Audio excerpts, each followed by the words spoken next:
Dear students, welcome back to Property Law HOE 6011. So we're looking at different types of transfer of property, modes of transfer of property. Now I hope you may remember that homeworks are due soon. Homework 1 would be 1 week away from now, and then homework 2 already is about 2 weeks from now. So please keep that in mind. Yeah, don't submit your homework assignments after the deadline because then they cannot be accepted in Moodle. So try to make sure that everything is on track. Now, what else? Seems we'll have a proper lockdown soon, and those of you who are in Tallinn, well, good luck with that, and hopefully this thing gets sorted out soon. Well, anyway, our course is a complete 100% e-course, and the exams will also be online. So hopefully we don't have any serious problems to worry about. Talking about the subject. So rule against perpetuity is what I stopped at last time. I didn't take it further. So we'll be looking at this particular rule now, and some other rules that come up, and some of them may seem a bit silly. Yeah, I mean, why would they even be there in the first place? But then I tried to give you some examples, and hopefully the examples will shed more light on this issue. And so remember that this is a very complicated part of the law that we'll be talking about today, and it's got its little twists and turns, but it's interesting nonetheless, if you look at it in the right way. So, rule against perpetuity, and basically what this deals with is a very strange phenomena, and it's known as control of property by the dead hand. Yeah, and then what does that mean? So let's say some old aunt dies, and she says, "Okay, you get the house. Very good." And then she says that after you die, the house will go to your eldest daughter. And after she dies, the house will go to the eldest son. And after that person dies, the house will go to the middle child. Now, this is a bit crazy, right? I mean, we're talking about somebody who is dictating how the property will be dealt with over a period of what, 150 years or something. So this is of course not really an acceptable situation. And so you have this rule against perpetuity. You see it in different forms in different legal systems. We are looking at the English legal system here. There are similar rules in countries where English is spoken. But if you start looking into your own country's rules also, you will see something quite similar. Now, to give you a historical background about this particular rule, it was more about, you had this feudal system in the UK, and you had these landlords, the landowners, and they owned the property, and now they wanted to make sure that the the property stays within the family. And so they had always these crazy rules about how the property should devolve, and who it should go to, and who should own it, etc., etc. And these were provisions that covered forever. So of course this is quite problematic from a property law perspective, because you're tying down property. Yeah, it's like you have this castle or a manor house, and you want it to stay in the family, and so you say that it goes to the eldest child and not to the younger ones, and maybe only to the male heir or maybe to a female heir, and so all of these can cause issues. And so the rule is quite complicated, but it's actually very simple as well. No transfer of property can operate to create an interest which is to take effect after the lifetime of one or more persons living at the date of such transfer, and the minority of some person who shall be in existence at the expiration of that period, and to whom, if he attains full age, the interest created is to belong. So, in short, how would you remember this? It's simple. It's just life plus 21. Now, life means a lifetime of a person plus 21 is the age of majority. Of course, that's different in different countries. In some countries, it may be 18, for example. But generally, I mean, it's life plus the minority years. Yeah. And so there are some examples also given over here, and hopefully these examples will try to explain certain things.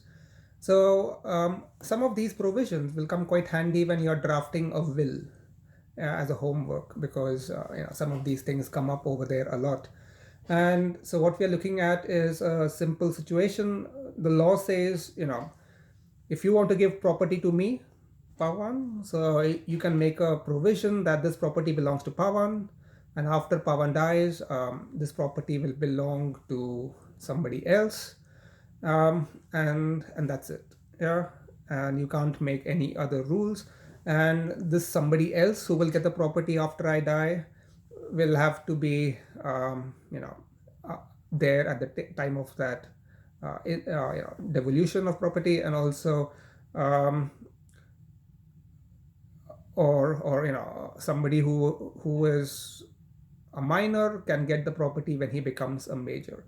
So basically my lifetime, so let's say I live for 100 years. Yeah, I don't know how feasible that is in coronavirus times, but yeah, let's say I live for 100 years. So you can say that your house will go to Pawan, and after Pawan's death it goes to somebody. So basically whatever you're looking at under this rule would be my age, 100 years when I die, and after that you count until the next person in line reaches majority, and after that you cannot dictate anything more. You cannot say this property will go to Pawan, after Pawan dies it will go to Pawan's best friend, after she dies it will go to her son-in-law. You can't do all that stuff. All right. And so you can read some more examples in the notes. Of course, it doesn't make sense for me to just um, read them out from the paper. You can also do that. But maybe I'll try to give you some examples of this. So for example, the first example, John's will provides that land A is to be given to the first child of Joseph. What you need to consider over here is whether this really works out in the letter and the spirit of this rule against perpetuity. And you can see it even more clearly in the second example, because in the second example it says John's will provides that land A is to be given to the first child of Joseph to marry. And you can already see that this is quite messed up. I mean, how do you know that Joseph will have children? Yeah, how do you know that they will marry, and in what form or condition? So basically you're just not very sure how this property will devolve, and so it falls foul of this particular rule. And yeah, well, the rule is quite simple, but then lawyers make it a bit complicated. That's what lawyers do. And then, of course, some of these examples will give you a better idea about how these things can become. So what's happening now historically is this rule existed and it caused a lot of confusion and problems. And so many countries now are moving to a different understanding whereby they say, look, it's your property, do whatever, and nobody cares. Yeah? But again, it's not simple and straightforward. So, I mean, as an exercise, you could check up Estonian law or Finnish law just to see whether you can transfer property and dictate how that property will be 300 years from today. Is it possible at all to do such things? Well, of course, we don't have Baltic German landlords anymore, so many of these provisions don't really matter as such. You make a house, the house has a lifespan of 100 years, yeah, and that's it. After 100 years, house collapses, end of the story. Nobody cares about 300 years. Nobody makes a manor house or a castle anymore which is designed to last for 1,000 years. So of course, for buildings this is not an issue, but maybe for land it could be problematic sometimes. And of course, there is a proviso here. There is this clause which says that these above restrictions that have been outlined do not always apply in some situations. So there are some exceptions over here. So it's like the Nobel Peace Prize, if you know the story of it. So Mr. Nobel, made dynamite, and he made Axo Nobel, and he made all these firearms and explosives, and made a lot of money. And so what he said was, besides whatever money goes to my family after I die, he made a trust, and he said, well, this organization will be based in Sweden, and their job is to give the Nobel Peace Prize in chemistry or science or whatever. And he put some money aside for that, and now this would be something which is beneficial to the public, because it advances knowledge or science or other such things. And so the law would not apply to such a bequest or such provision of transfer of property. So again, the rule is simple, but then it gets complicated, and then there are these examples which make your head spin, and then there are exceptions which say that this would not apply in this case. And well, that's how the law tends to be. Yeah, so it's also the fun part. But what it also means is, when you're giving legal advice to a client, you can't just read one page of that book, or three paragraphs of that article. You have to read the full statute. You have to read from the introduction, the definitions, all the way through the law till the very end, because there's always some twist and turn somewhere, and something is not applicable in some situations or in other situations. So you have to be very careful about this when you are practicing law, or maybe even giving the exam. Remember, it will be an online exam, so I will tell you what you have to study and from where, and of course then there'll be a ton of stuff. But we'll try to keep it simple. Yeah. And so, well, we look at next thing now. There are these two definitions, which again, English language. So they are again very interesting to see, because they reveal a certain mindset. Yeah. So there is a vested interest and a contingent interest. Now, what is a vested interest? Well, of course, I have a vested interest in making sure that you all pass, because number one, if you all fail, that shows I'm bad. And number two, if you all fail, then I'm going to end up seeing you all next year. So what's the point? It just makes my work double. All right. So of course, I have a vested interest in making sure that you achieve something.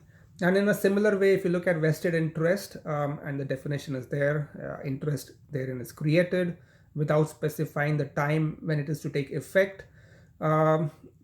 But it doesn't matter, that incident will happen.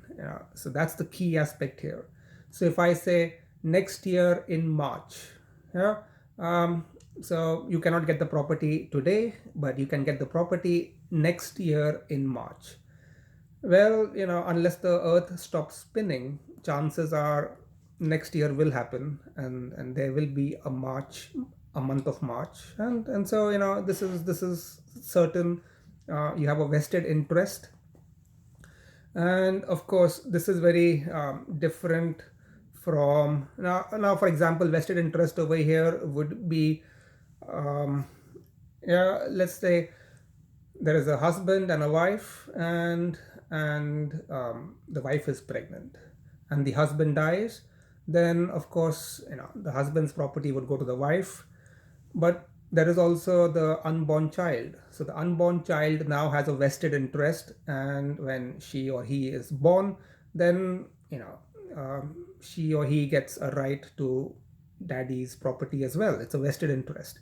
Yeah, see, it's complicated, it's messed up, but you see, the law, the way it was designed was, well, if somebody is in the mummy's tummy, yeah, an embryo, how long can that embryo last? In the uterus, it's going to last for 8 months, 9 months, 9 months max, right? After that, it's going to come out some way or the other, either naturally or by operation. You can't have a woman who's pregnant and carrying a child, or the baby in the womb for 13 months or 15 months or 2 years. That's not medically feasible. So you have this vested interest issue, and of course, Um, as soon as this child is born, then this child gets a part of daddy's property.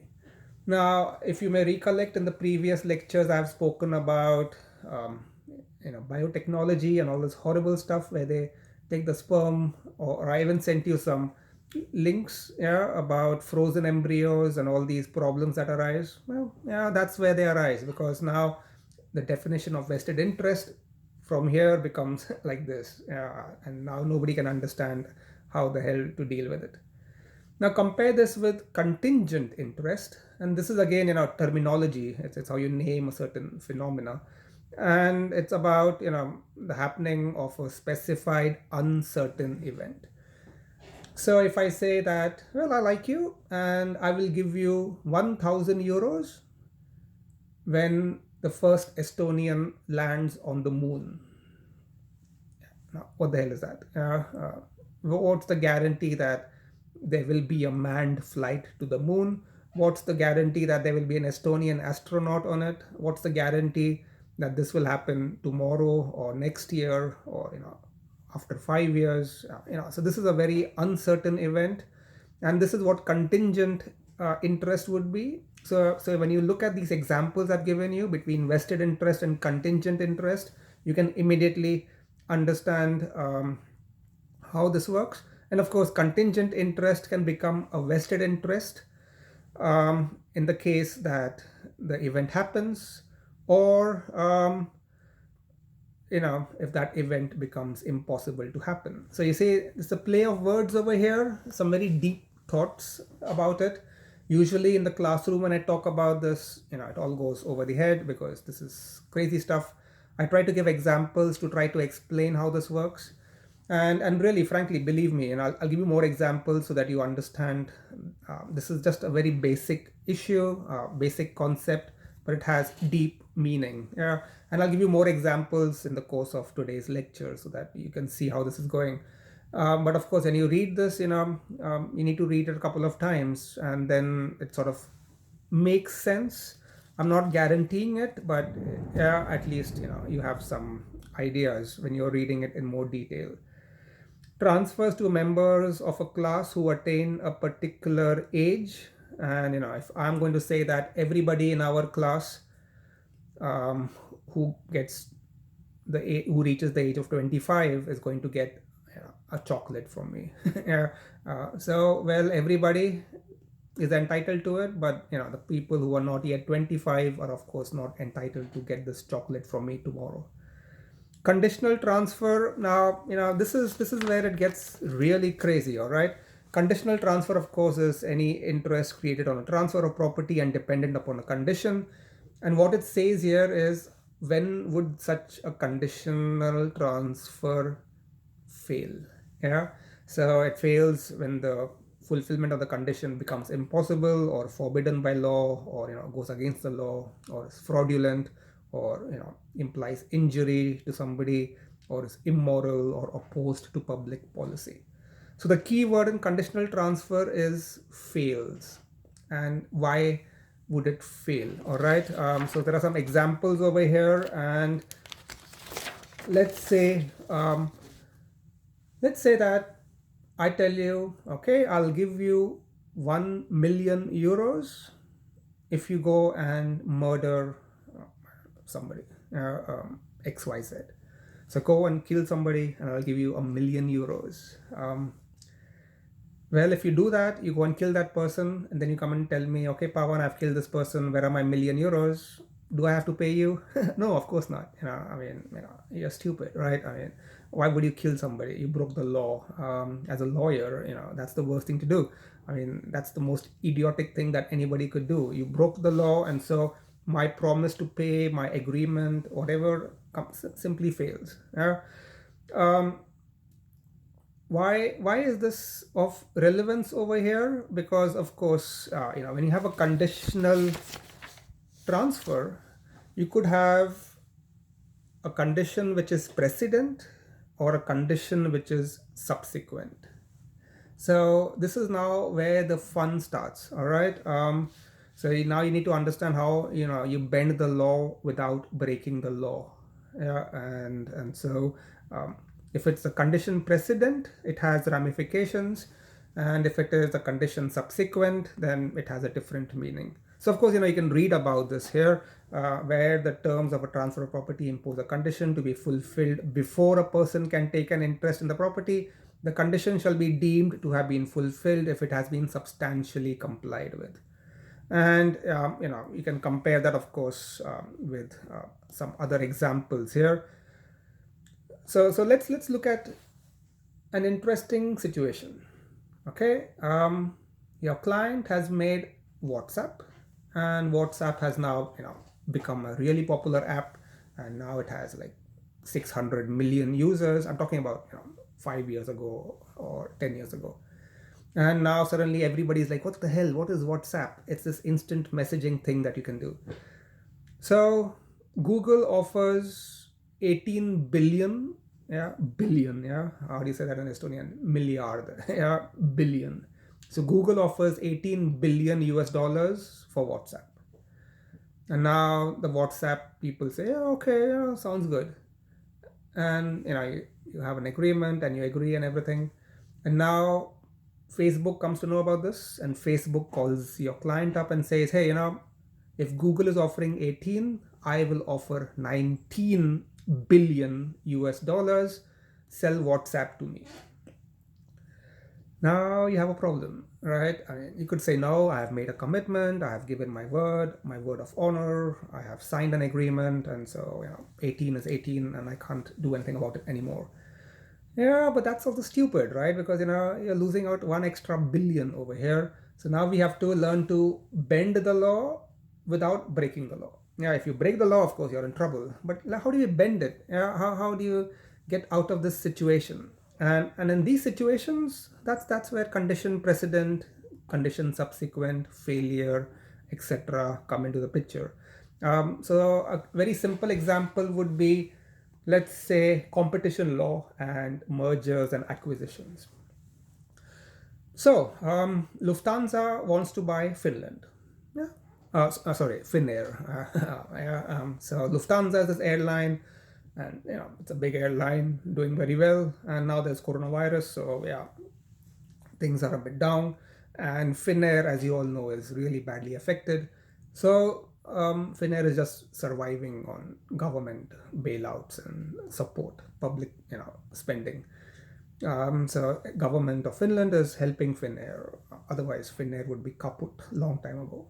The same even goes for Lufthansa. The government of Germany is helping Lufthansa. So now let's say Lufthansa wants to buy Finnair, and so that's the whole idea. And Finnair can say, yeah, okay, we agree. And Lufthansa can buy Finnair for 100 million euros. Now that's quite a bargain, still. Now, of course, such sales don't happen in a vacuum. When Lufthansa buys Finnair, Lufthansa's market share will increase, remember? So this is now a competition law issue, because all these small airlines are suffering, and if the big airlines buy all the small competitors out, then you reach a situation where Lufthansa gets maybe 35% or 40% of the market share of airline business in this part of the world or globally. Now, when this happens, competition law authorities will wake up and say, hey, this is a bit crazy. We need to sort of figure out whether this is good for competition, bad for competition, is this anti-competitive, is it pro-competitive, is it good for consumers, is it good for society? So, there are all of these features that come in over here. And so competition law will now come and say, yes, no, maybe. Now, competition law of just the European Union is not enough over here, unfortunately. All right. Maybe India will say that, hey, if Lufthansa has 20 flights a week and Finnair has 5 flights a week, and now others like British Airways and Air France have 5 flights a week or 10 flights a week to India. So now if Lufthansa buys Finnair, suddenly Lufthansa now has 30, 40 flights a week to India. And so Indian consumers will have, less competitive chances here now, because they can only use Lufthansa or Finnair because maximum flights are from these two airlines. And so, uh, why is this relevant? Well, from Asia to come to Europe, the fastest route is, to Helsinki. See, so of course the Indian competition law authorities could say this is not good. Maybe the Chinese competition law authorities will say yes or no. Yeah, so many of these different competition law authorities can say yes or no. So why am I talking about this here? Now, in this transaction where Lufthansa plans to buy Finnair, should they pay the money before the competition law authorities of different countries say yes? Or should they pay the money first and then apply to the different competition law authorities? Yeah, you see that? So now, is this a condition precedent that the competition law authority says yes, or is this a competition? Is this a condition subsequent? Why is that important? Because if it is a condition precedent, as based on the notes, then there is a separate way of saying no to the transaction. Yeah, see, it says over here, um, fulfillment of condition precedent, where the terms of a transfer property impose a condition to be fulfilled before a person can take an interest in the property. The condition shall be deemed to have been fulfilled if it has been substantially complied with. Substantially is not wholly, all right, or fully.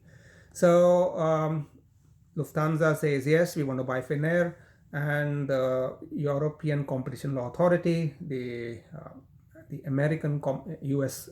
Competition Law Authority, the Indian Competition Law Authority, the Chinese Competition Law Authority say, okay, yeah, no problem, we agree.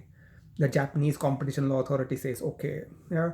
And then, I don't know, the Kenyan Competition Law Authority or the Russian Competition Law Authority says, no, who cares? Yeah, I mean, maybe Lufthansa hasn't got any flights to, yeah, maybe Lufthansa has, but maybe Finnair hasn't got any flights to Kenya, or maybe Russian market is not as relevant for them. So you see, this is the crux of the matter over here. You can have a multi-billion euro deal, and then it falls apart. And so this is just one of the examples of how your agreements have to be really carefully drafted, and you have to really put a lot of brain into it, because this thing is tricky. All right, it's not about enforcing the agreement as such. It's more about how can you wriggle out of it. Yeah, see, that's a big difference over here. And the example I gave of WhatsApp is a classic example here. The client will come to you and say, hey, X client, X person is purchaser is offering me 18 billion. Y purchaser is offering me 19 billion. Pawan, you are my lawyer. If you can help me get 19 successfully, I'll give you 5 million as your fees for using your brains. Yeah, see, yeah, they want you to bend the law without breaking the law. And of course, this causes huge litigation and stuff. So these are all, of course, important elements over here. Condition transfer to one person coupled with transfer to another on failure of prior disposition. Yeah, this is crazy. All right, this is, if you read it, of course, ulterior disposition and when it should take effect is the key over here. So let's say it is like this. All right, a man is making a will. In the will, he says that if he dies before his wife, the property shall go to his wife. And if his wife dies before him, then the property will go to their child or nephew or somebody. All right, so you make something like this. And now both husband and wife are in a car. They're going, and they miss a road, and it's slippery, and they are in the Swedish mountains or the Swiss Alps. And then they go down. Car goes down the hill, mountain becomes a fireball, and then goes even more down, and boom, and there's a huge explosion, and now whoever was in the car is dead. The problem here is you don't know who died first. Remember? Yeah. If the husband dies first, the wife gets the property. If the wife dies first, then the nephew gets the property. Husband and wife died together. What the hell? Yeah. See, so of course, these are again examples. Some of these examples can be quite stupid? Yes, of course, I admit. Whatever is written here are very basic examples. A transfers 500 euros to his niece if she will desert her husband, or A gives money to B if A will marry the daughter or something. Or B will marry the daughter of A, but the daughter is dead. These are all silly things. But when I talk about competition law, I hope you understand how these simplistic examples can have some serious ramifications in a different context. So, condition subsequent, and why is that relevant here? Ulterior transfer conditional on happening or not happening of specified event. The condition subsequent only works when the condition is strictly fulfilled, yeah, not substantially fulfilled. You see the difference here? Yeah, that's a very important difference here, because you're saying here that the condition should happen only if this is going through or not going through. So now if you have that Lufthansa Finnair merger, and if it was a condition subsequent which said that the competition law authorities of all these countries, 1 2 3 4 5 6 25 35, should say yes, and you put in competition law authority of Rwanda, competition law authority of, I don't know, Mali, competition law authority of Colombia, competition law authority of Chile, competition law authority of Nepal, competition law authority of uh, Burma, Myanmar, competition law authority of Cambodia. Put everything inside, and now if even one of them says no, well, you see, it's a condition subsequent. It has to be fulfilled strictly. So as a lawyer, yeah, you see, there's a lot of leeway that can go through. That's why you have these elaborate agreements. That's why you have these 100-page agreements. You're looking at every possible situation.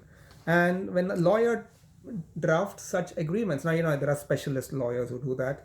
So you go to a law firm. The law firm has been around for, let's say, 100 years, and this is collective knowledge.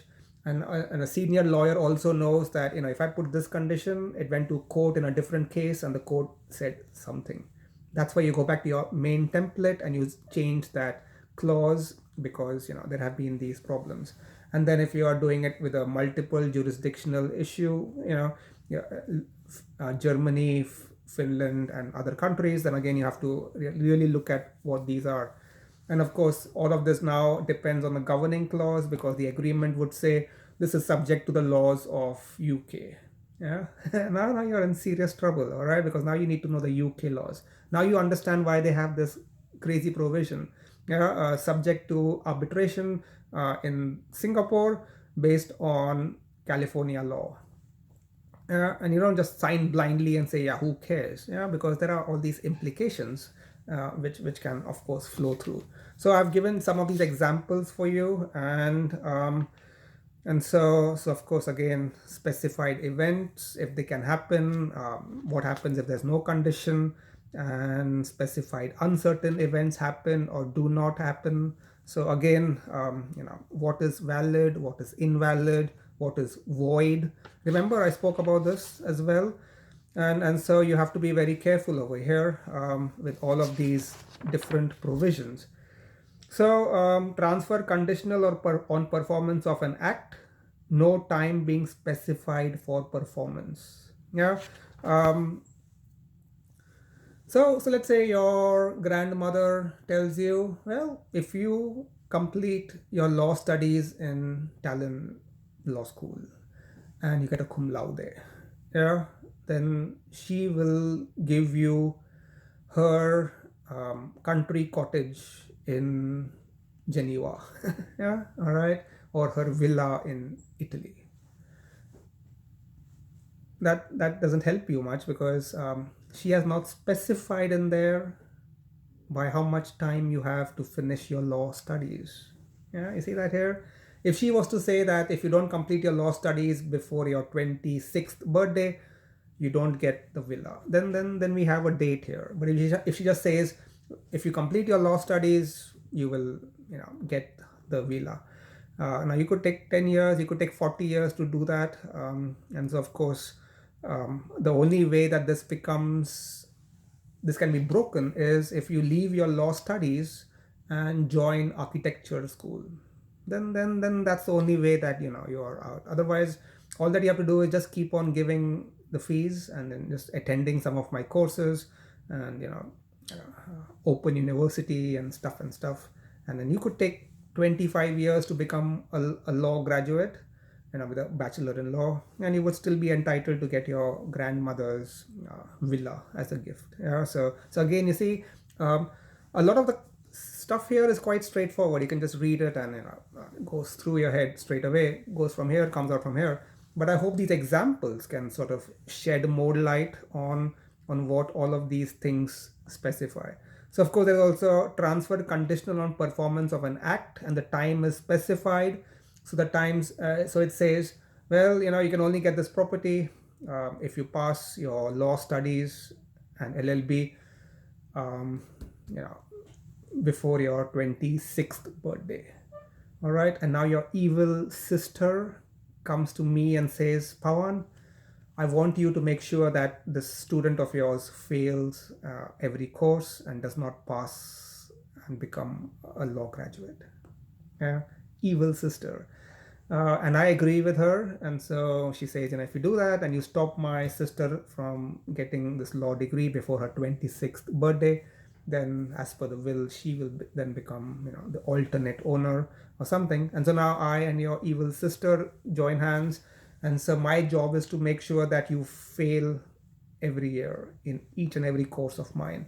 Now, of course, this is fraud, you see. And in this situation, that stipulation that you have to complete your law studies before your 26th birthday suddenly doesn't apply anymore in a strict sense, because you were able to prove that your evil twin sister and your evil professor, lecturer, whoever, have conspired together to commit a fraud on you. So you say, again, examples. I hope examples help you. So then there is election. Again, the thing here is, let's say your aunt tells you that you have